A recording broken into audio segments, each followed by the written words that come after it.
Okay, so I'm going to be sharing about my time in China. So when I was 19 years old, I moved to Shenzhen, China, to do a gap year. And this was my first time ever being abroad, really. And it was definitely a very big experience for me. I'd always wanted to study abroad, and I never really thought that I would do that in China. However, I did get the opportunity when friends of my family members happened to be Chinese and started introducing more about the culture and the options to do so. So I started considering it, and they were based in Shenzhen. So I started looking into Shenzhen. So I'll take you through where that's located because China is a very big country. So you can see this is the map of China. And here, right at the bottom, we have Shenzhen. Now that is right next to Hong Kong, across the border from Hong Kong in the south of China. And it is known as the Silicon Valley of the East and is one of the fastest growing cities in the world. It is now the fourth most important city in China.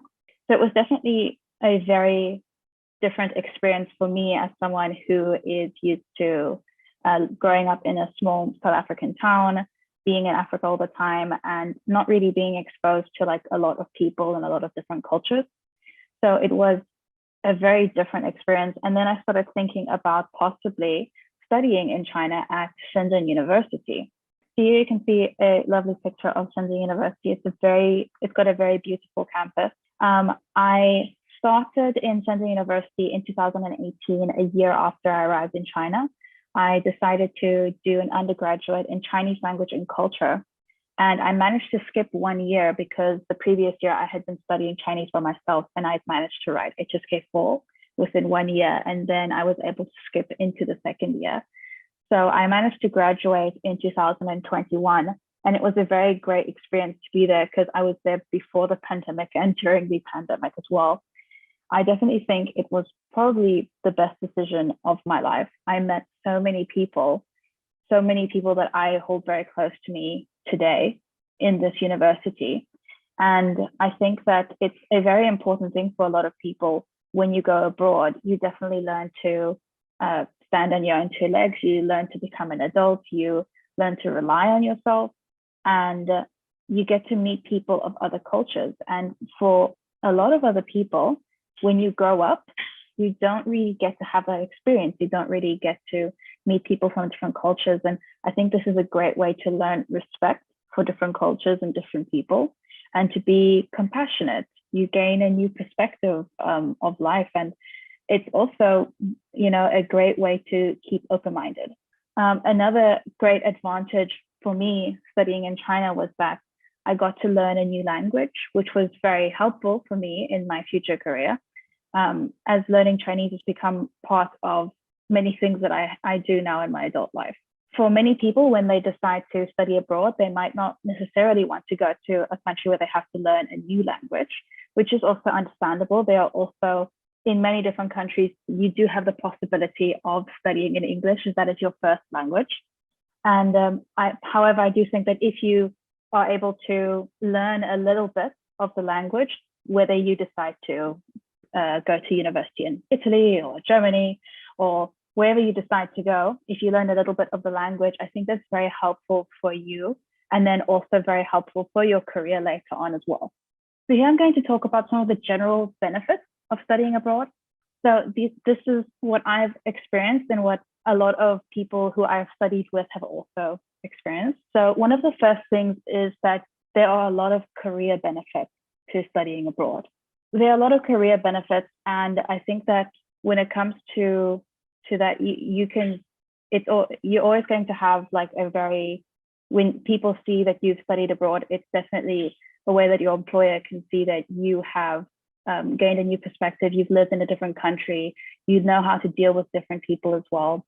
So I think that is very beneficial. If you've been able to study in a country that has maybe better education than the country you were born in has, you are obviously they're going to see that you have a very high level of education. You're also going to have a lot of different working experiences or working opportunities because you've studied maybe in a different country than your own. So you can apply to jobs in your own country and then also in jobs in that country and possibly jobs in countries surrounding that one as well. depending also on if you've learned a new language, that opens more job opportunities for yourself. You're then also able to gain a global mindset where you meet people from different areas in life, and you're able to gain a lot of different perspectives. And I think that is very helpful as well. You're able to become a lot more self-reliant. I think everyone knows that when you go to university, you have to learn how to do your own washing. You have to learn how to cook your own food. You have to learn to become completely independent. And you might have to do extra things like opening a bank account in a foreign language, or having to try and buy things at the supermarket in a foreign language. And I think that definitely builds a lot of character that's very beneficial for you. The last thing I want to talk about is, where will you decide to go? I decided to go to China, and I think that that was beneficial for me. However, that might not be the best decision for you right now, especially with the pandemic. The Chinese borders are closed. So a lot of people, they want to go abroad, they want to study in that country, and that might not be the option for you right now. So there are many other countries where you can choose to study. And I am a big advocate for studying abroad. I think it's a great option. And I do think that it's possible for most people. I think before, people used to think, well, it was a very elitist thing to do. You had to have a lot of money to study abroad. It was very, very difficult.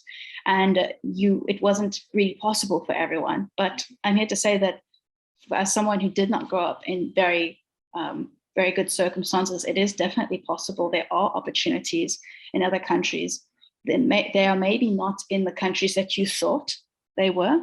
And that's why I also think that you should keep an open mind when you are looking for universities abroad, because there are so many great opportunities. It might not necessarily be in the places you want it to be. That being said, there is also no such thing as a free meal. So when you apply to universities, even if they are no tuition fee universities or extremely low cost universities, or if they have a lot of scholarship options, you have to realize that there's always going to be extra fees involved when moving to another country. So even if you do apply for a no tuition fee university, that you will still be expected to cover your cost of living when living in that country. You still have to pay for textbooks and for certain administrative fees. You will still have to pay to move to that country. So those are things to keep in mind, that if you are applying for a scholarship, those are not things that the scholarships will be covering.